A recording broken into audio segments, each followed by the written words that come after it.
তোমরা থাকবে তো? তোমরা থাকবে তো? আমি একটু আইএসএলের যে বর্তমান পরিস্থিতি বা ভারতীয় ফুটবলের যেটা বর্তমান পরিস্থিতি সে নিয়ে একটুখানি আলোচনা করব। তো দিন কয়েক পূর্বে আমার পরিচিত একজন যিনি ভারতীয় ফুটবল নিয়ে বেশ আগ্রহী, তিনি আমাকে জিজ্ঞেস করেছিলেন ব্যক্তিগতভাবে যে আমার কি অভিমত এই মুহূর্তে আইএসএল নিয়ে যে একটা একটা সমস্যা রয়েছে। তো উনি যেহেতু বাংলা জানেন না, উনি হিন্দিও জানেন না, তো সেই জন্য আমি আমার বক্তব্যটা ইংরেজিতে একটা রেকর্ড করেছিলাম। কিন্তু এই মুহূর্তে আমি দেখছি আমার পরিচিত অনেক ইস্টবেঙ্গল ফ্যান একটু বিভ্রান্ত, এবং সত্যি বলতে এই মুহূর্তে ইস্টবেঙ্গল ছাড়া অন্য কোনো ক্লাব নিয়ে আমার বিশেষ কিছু মানে দারুণ কিছু আশাব্যঞ্জক বলার নেই। সেই জন্য আমার মনে হলো এই বক্তব্যটা বাংলাতে রেকর্ড করাই ভালো। আপনি কাউকে ভালো যদি নাই শোনাতে পারেন তো না শোনানোই ভালো। সেই জন্য আমি বাংলাতেই করছি এই অডিওটা। প্রথমে বলে রাখি, যারা ইস্টবেঙ্গলের ফ্যান তারা অতটা চিন্তা করবেন না। কেন সেটা আপনারা পুরো বক্তব্যটা শোনার পরই বুঝতে পারবেন। যেইটা এবং আমি যেটা বলতে যাব সেখানে যে তথ্য বা যে ঘটনা প্রবাহ, তার যে সূত্র বা সোর্স, সেগুলো হচ্ছে আমরা যেটা সংবাদ মাধ্যমে দেখছি বা বিভিন্ন গণমাধ্যমে দেখছি। মানে সোর্স আমার একটাও নিজস্ব নয়। আপনারা যারা ধরুন এই বিগত কয়েকদিনে দেখেছেন বিভিন্ন মিডিয়া মাধ্যমে বিভিন্ন লোক বক্তব্য পেশ করেছে, সেখানে আমাদের শ্রদ্ধেয় শ্রী দুলালবাবু আছেন, আমাদের মাননীয় বাজাজবাবু আছেন, আমাদের অতি মানবীয় শ্রদ্ধেয় বিশ্ববরেণ্য মার্কাসবাবু আছেন। তো এরকম আরও অনেকেই আছে। আমি যারা বেশি ভোকাল এই মুহূর্তে, আমাদের বাইচুংবাবু আছেন, এরকম প্রচুর লোক, কল্যাণবাবু তো আছেন, মায়ামিতে আছেন এই মুহূর্তে। তো এরকম বড়, মাঝারি, ছোট যারা যারা বিভিন্ন বক্তব্য রেখেছে, সেই বক্তব্যগুলো নিয়ে আমি একটা একটা কোলাজ করব, একটা সিনপসিস বলুন বা একটা একটা কালেকশন, সেটা একটু বোঝানোর চেষ্টা করব। দেখুন, আপনি জীবনে ইতিবাচক হবেন না নেতিবাচক সেটা আপনার নিজস্ব ব্যাপার, কিন্তু আপনাকে জীবনে একটু শিক্ষিত হওয়া দরকার। মানে অশিক্ষিত, ইতিবাচক, নেতিবাচক তিনটে আলাদা জিনিস। তো আপনাকে একটু জ্ঞানটা জানতে হবে। তো প্রথমে বুঝতে হবে আমরা কোথায় দাঁড়িয়ে আছি এই মুহূর্তে আইএসএলে। দেখুন, প্রথমত যেটা একটা সমস্যা সেটা হচ্ছে যে ভারতীয় স্পোর্টস কোড একটা, ভারতীয় কেন্দ্রীয় সরকারের একটা স্পোর্টস কোড, একটা নীতি রয়েছে। যে নীতিটা ভারতের প্রত্যেকটা প্রধান খেলার ক্ষেত্রেই প্রযোজ্য, এবং সেই স্পোর্টস কোডটা কিন্তু এখনও রোল আউট হয়নি, অফিসিয়ালি রোল আউট হয়নি। তো যেটা আশা করা যাচ্ছে যে অতি শীঘ্রই গ্রীষ্মকালীন যে অধিবেশন হবে, এই অধিবেশন একটু হয়তো পিছিয়ে গেছে একটু রাজনৈতিক ডামাডোলের জন্য বা আন্তর্জাতিক রাজনৈতিক ডামাডোলের জন্য, কিন্তু অবশ্যই অতি শীঘ্র সেটা সম্পন্ন হবে। তো আশা করা হচ্ছে যে খুব শীঘ্রই স্পোর্টস কোডটা রোল আউট হবে, এবং স্পোর্টস কোডটা রোল আউট হলে সেটা কিন্তু ফুটবলের ক্ষেত্রেও প্রযোজ্য হবে। এবং আমরা যেটা বুঝতে পারছি, সেই স্পোর্টস কোডটা যদি তার বর্তমান ড্রাফট যে অবস্থায় রয়েছে সেই অবস্থায় যদি অবস্থান করে, এবং যদি সেই অবস্থায় যদি সেটা রোল আউট হয়, ইমপ্লিমেন্ট হয়, তাহলে হয়তো আমাদের কল্যাণবাবু আগামী নির্বাচনে অংশগ্রহণ করতে পারবেন না। বাইচুং পারবেন, প্রফুল্লবাবু পারবেন, প্রফুল্ল পারবেন, এরকম আরও অনেকেই পারবেন। আরও একটা যেটা সমস্যা রয়েছে সেটা হচ্ছে যে আপনারা দেখেছেন যে এফএসডিএল একটা প্রপোজাল দিয়েছে কিভাবে তারা লিগটাকে কন্টিনিউ করতে চায়, এবং এইটা নিয়ে আমি দেখলাম গতকাল একজন সাংবাদিক বলছেন তিনি 2022 সালে এটা উপলব্ধি করে এটা উনি লিখেছিলেন, কিন্তু আমি আমার চ্যাট ফর্মে এটা বহু আগে এটা নিয়ে আলোচনা করেছি, 2022 তো সেদিনের মনে হচ্ছে। তো যেটা হচ্ছে এরা যে মডেলে চালাচ্ছে আইএসএলটা, সেটা হচ্ছে ফ্র্যাঞ্চাইজি মডেলে। মানে আপনি টাকা দেবেন, আপনার গঙ্গা জলে গঙ্গা পুজোর মতন। তো যেটা আমি বলেছি আমার বিগত এক অডিওতে, ইন্স্যুরেন্স মডেল। যে খরচ হচ্ছে, যারা ইনশিওর্ড পপুলেশন, তার সেই অনুযায়ী একটা প্রিমিয়াম ক্যালকুলেট হচ্ছে। সুতরাং ইন্স্যুরেন্স কোম্পানি যেমন কোনো দিন লস খায় না, সাধারণত লস খায় না, এই ক্ষেত্রে যে এফএসডিএল যে মডেল, বিজনেস মডেল, সেই মডেলে এফএসডিএল লস খাবে না। বাকিরা মায়ের ভোগে যাক, এফএসডিএল লস খাবে না। এবং এফএসডিএল এই মডেলটাই চালাতে চায়। এবং আপনারা যারা প্রমোশন, রেলিগেশন এটা সেটা চাইছেন, সেটা নিয়ে আমি আগে আলোচনা করেছি। সেইটা করতে গেলে যেইভাবে বিজনেস মডেল নিয়ে আসতে হয়, সেই বিজনেস মডেল আনার সদিচ্ছা বা দক্ষতা কোনোটাই এদের নেই। এই মুহূর্তে যারা জড়িত, মানে প্রাইভেটের তরফ থেকে, এফএসডিএলের তরফ থেকে বা নন প্রাইভেটের তরফ থেকে যারা রয়েছে, এই পক্ষ ও পক্ষ সব পক্ষই, এখানে আমি কল্যাণবাবুকে বলবো, বাইচুং বাবু রয়েছেন, দুলালবাবু, যারা যারা রয়েছেন, এদের কারোরই অতটা মগজাস্ত্র নেই বা সদিচ্ছাও নেই যে অন্য কিছু তারা ভাববে। এরা নিজেদের মধ্যে এখন হয়তো একটা মারপিট করছে, কিন্তু এদের মারপিটের একটাই উদ্দেশ্য যে আমরা কে এগিয়ে এসে এফএসডিএলে হাতটা মজবুত করব, এটাই হচ্ছে লক্ষ্য। মানে কল্যাণ পক্ষ বলুন বা বাইচুং পক্ষ, এরা কিন্তু আমূল কোনো পরিবর্তন আনবে না। এরা বলছে যে তুমি এফএসডিএলের সাথে কাজ করবে নাকি আমি এফএসডিএলের সাথে কাজ করবো, এটাই হচ্ছে মোদ্দা কথা। দুপক্ষই কিন্তু চাইছে যেই অবস্থা চলছিল সেটাই যেন কন্টিনিউ করে। এবার সেটা যদি কন্টিনিউ করে কি হবে, আপনারা যেটা দেখছেন সেটাই হবে। আইএসএল নিয়ে হইচই হবে, আইএসএলে ইস্ট বেঙ্গল 9th হলো নাকি ফার্স্ট হলো না কি হলো, সেটাই কন্টিনিউ করবে।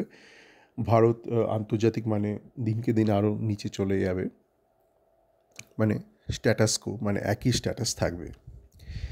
এবার এই অবস্থা কি মানে কন্টিনিউ করবেই? দেখুন, আমি যেটা বলছি যে অবস্থার পরিবর্তন কখন হতে পারে, যখন কোনো এক পক্ষ ভিন্ন কিছু চাইছে। তো এখানে কিন্তু কেউই চাইছে না, আপনার এফএসডিএল বলুন, আপনার কল্যাণ পক্ষ বলুন বা আপনার বাইচুং পক্ষ, সবাই একটা জিনিসই চাইছে। এখন কোন ক্ষেত্রে অন্য কিছু হতে পারে, ভিন্ন কিছু? যদি স্পোর্টস কোড সংক্রান্ত কোনো সমস্যা হয়, স্পোর্টস কোডের থেকেও অনেক বেশি ব্যাপার হচ্ছে, গুরুত্বপূর্ণ ব্যাপার হচ্ছে কনস্টিটিউশন, যে নতুন কনস্টিটিউশন, সেই নতুন কনস্টিটিউশনটার আমি দেখেছিলাম তার ড্রাফট, মানে পাবলিক হয়েছিল বলেই দেখেছিলাম, এমন নয় যে আমাকে আলাদা করে কেউ কিছু পাঠিয়েছিল। তো সেখানে অনেক সমস্যা আছে। সেই কনস্টিটিউশনটাকে যদি মান্যতা দেওয়া হয়, সেক্ষেত্রে প্রমোশন, রেলিগেশন, মেরিট বেসিস, তো ভারতীয় ফুটবলের আমূল পরিবর্তনে একটাই সম্ভাবনা, যদি সুপ্রিম কোর্ট যে রায়টা দিতে চলেছে সেই রায়তে যদি এই নতুন কনস্টিটিউশনটা মান্যতা পায় তার কারেন্ট ফরম্যাটে, নয়তো যেই পক্ষই থাকুক একই ঘটনা ঘটতে থাকবে। এবং এই ঘটনার কবে একটা নির্ধারণ হবে, তো দেখুন, প্রথমত স্পোর্টস কোর্টে রোল আউট হবে, প্যারালি সুপ্রিম কোর্টে কেস চলছে, সুপ্রিম কোর্ট থেকে রায় দেবে কোন কনস্টিটিউশনটাকে মান্যতা দেবে, যেই নতুন ড্রাফট অ্যাজ ইজ হবে কি না, মানে তার বর্তমান যে অবস্থা সেই অনুযায়ী সেটা ইমপ্লিমেন্ট হবে নাকি তাতে আরও পরিবর্তন করা হবে। পরিবর্তন করা হলে একটু সময় লাগবে। যদি একই অবস্থায় তার রোল আউট হয়, সেই কনস্টিটিউশন অনুযায়ী বিভিন্ন ইলেকশন হবে, তারপর যে নতুন যে অল ইন্ডিয়া ফুটবল ফেডারেশন যেই একটা কমিটি ফর্ম হবে, তারা তারপর চুক্তি করবে এফএসডিএলের সাথে। তো আমি যেটা বললাম, যে পক্ষই হোক, মানে কল্যাণ পক্ষ বা বাইচুং পক্ষ, সকলেই কিন্তু চায় এফএসডিএল যেটা চালাচ্ছে সেটাই যাতে চলে। অন্য কিছু কেন তারা চায় না? কেননা অন্য কিছু করতে গেলে অন্য কিছু তো করতে হবে, সেই করার ক্ষমতা বা ইচ্ছা কোনোটাই এদের নেই। তো আপনারা যেগুলো ধরুন বিভিন্ন নাটক দেখছেন, একে অপরকে গালমন্দ করছে, ওই যে বললাম, তুমি হাত ধরবে নাকি আমি হাত ধরবো এফএসডিএলের, এইটাই হলো মূল বিষয়, আর কোনো বিষয় নয়। সুতরাং একমাত্র একজনই ব্যাগরা দিতে পারে, সেটা হচ্ছে সুপ্রিম কোর্ট। যদি কনস্টিটিউশনটাকে মান্যতা দেয়, তাহলে কিন্তু একটু সমস্যা হবে ভারতীয় ফুটবল। যদি সমস্যা হয় সেক্ষেত্রে কী হতে পারে? দেখুন, একটা তো লিগ চলবে, কোনো না কোনো একটা লিগ চলবে, কিন্তু সেই লিগটা যদি এফএসডিএল না চালায় বা এই ধরনের কোনো একটা সংস্থা, যদিও সেই ধরনের সংস্থার এই মুহূর্তে আমরা কোনো দেখতে পাচ্ছি না, আশপাশে কোথাও দেখতে পাচ্ছি না, তাহলে যেটা সমস্যা সেটা হলো যে আমরা আইএসএলে অনেক ক্লাবকেই দেখি যারা টাকা এদিক ওদিক করে, ডান হাতের টাকা বাঁ দিক করে, বা হাতের টাকা ডান দিক করে, এবং বিভিন্ন কারণে তারা ইনভেস্ট করে। তারা হয়তো মুখে বলছে তারা লোকসান করছে, কিন্তু বিভিন্ন রাজনৈতিক কারণে, আরও অনেক কারণ আছে, যেই সব কারণে আপনি হয়তো বিদেশে টাকা পাঠাতে চান, বিভিন্ন কারণে। সেটা আপনি ফুটবলটাকে একটা মাধ্যম করলেন বা আইএসএলকে একটা মাধ্যম করলেন। আপনি কোনো একটা ব্যবসায়িক লেনদেন করতে চান, কাউকে কিছু বাড়তি টাকা পাইয়ে দিতে চান, সেগুলো আইএসএলের মাধ্যমে, বিদেশি প্লেয়ারের পেমেন্টের মাধ্যমে এগুলো করা হয়ে থাকে পৃথিবীর বিভিন্ন লিগে। এবার যদি এফএসডিএল না থাকে বা বর্তমান যে অবস্থা বা যে সিস্টেমটা আছে সেটা যদি না থাকে, তাহলে যারা এই মুহূর্তে ইনভেস্ট করছে তাদের মধ্যে কতজন এই ব্যাপারটা আগ্রহী থাকবে একটু সন্দেহ থেকে যাচ্ছে। মানে ইস্টবেঙ্গলের ব্যাপারটা অনেকটা স্বচ্ছ, কারণ ইস্টবেঙ্গলে যারা ইনভেস্টর ইমামি তারা মূলত পশ্চিমবঙ্গে এবং ইস্টার্ন ইন্ডিয়াতেই তারা কাজকর্ম করে। তাদের বিদেশে খুব একটা ব্যবসা নেই। ডোমেস্টিক ম্যানুফ্যাকচারার, ডোমেস্টিক কোম্পানি মোটামুটি। তো তাদের ওই দিকে খুব একটা হেরফের হবে না। মানে আপনার আইএসএল বা ভারতীয় সুপার লিগ বা যা ইচ্ছা আপনি নাম দিতে পারেন, আই লিগ, সুপার কিছু একটা নাম দিয়ে দিলেন, যে টপমোস্ট টায়ার লিগ, সে লিগটা যারাই চালাক, সে এফএসডিএল চালাক কি অল ইন্ডিয়া ফুটবল ফেডারেশন চালাক কি অন্য কেউ চালাক, থার্ড পার্টি, তাদের খুব একটা কিছু একটা এসে যাবে না। কিন্তু এরকম অনেকে আছে যাদের এসে যাবে, এবং সেই ক্ষেত্রে তারা, তোমরা থাকবে তো, মানে তারা থাকবে কি না, অনেকেই হয়তো নাও থাকতে পারে। তো যদি তারা নাও থাকে খুব একটা অসুবিধা নেই, কেননা ইন দ্য লং রান সেক্ষেত্রে বোঝাই যাবে যে এরা ফুটবল নিয়ে খুব একটা আগ্রহী নয়। এবার আসছে যে প্লেয়ার লেনদেনের ব্যাপারে আমরা আজকে দেখলাম যে নাকি গতকালই দেখেছি, গতকালই বোধহয় মার্কাসের রিপোর্টে দেখলাম যে গুপ্তাকে যেই 1.5 কোটি ট্রান্সফার ফি দেওয়ার যে পরিকল্পনাটা রয়েছে সেটা আপাতত অন হোল্ডে রেখেছে ইস্টবেঙ্গল। হোল্ডে রাখতেই পারে। দেখুন, দেশি প্লেয়ার দেয়া নেওয়ার ব্যাপারটা এখন অনেকটা নির্ভর করছে আইএসএল কীভাবে হবে, কী ফরম্যাটে হবে, কত দিনের হবে, কত বাজেটের হবে। বিদেশিদের ক্ষেত্রে ব্যাপারটা একটু অন্যরকম, কেননা বিদেশিদেরকে আপনি চট করে পাবেন না। মানে তারা তো আর ভারতের উপর নির্ভরশীল নয়। তো ট্রান্সফার উইন্ডো যেহেতু খোলা এই মুহূর্তে, তো যেখানে তারা সুবিধা সেখানে তারা সই করবে। আপনার দেশে কিন্তু একটা না কোনো একটা লিগ হবে, সেই লিগটা আইএসএল বলুন বা আই লিগ, সুপার বলুন বা কিছু একটা নতুন নাম দিন, কিচ্ছু এশিয়া না, কিছু না কিছু একটা লিগ একটা আপনার হবেই। সেই লিগটা কারা চালাবে আমরা জানি না, কিন্তু সেই লিগে বিদেশি আপনার লাগবেই। তো বিদেশি কিন্তু বসে থাকবে না। সেক্ষেত্রে ইস্টবেঙ্গল হয়তো খুব সম্ভবত পুরো বিদেশি কোটাটা শেষ করবে।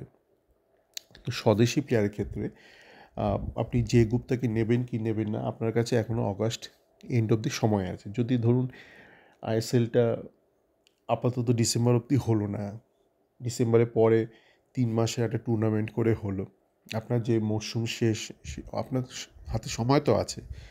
আপনার ট্রান্সফার উইন্ডো যতক্ষণ না আপনার যে খুলছে তার আগে অবধি অনেকটা টাইম আছে। তো সেটা ব্যাপার না, সেটা দরকার হলে জানুয়ারি থেকেও শুরু করা যাবে। এদের ডিসেম্বরে তো চুক্তি শেষ হয়ে যাচ্ছে এফএসডিএল, তো সেগুলো সব কিছুই সম্ভব। কিন্তু যেটা হবে হচ্ছে যে গুপ্তাকে সেক্ষেত্রে হয়তো ইস্টবেঙ্গল হয়তো উইন্টার উইন্ডোতে হয়তো নিল, এত আগে থেকে কেন নেবে যদি দেখছে যে আপাতত আইএসএল হওয়ার সম্ভাবনা নেই।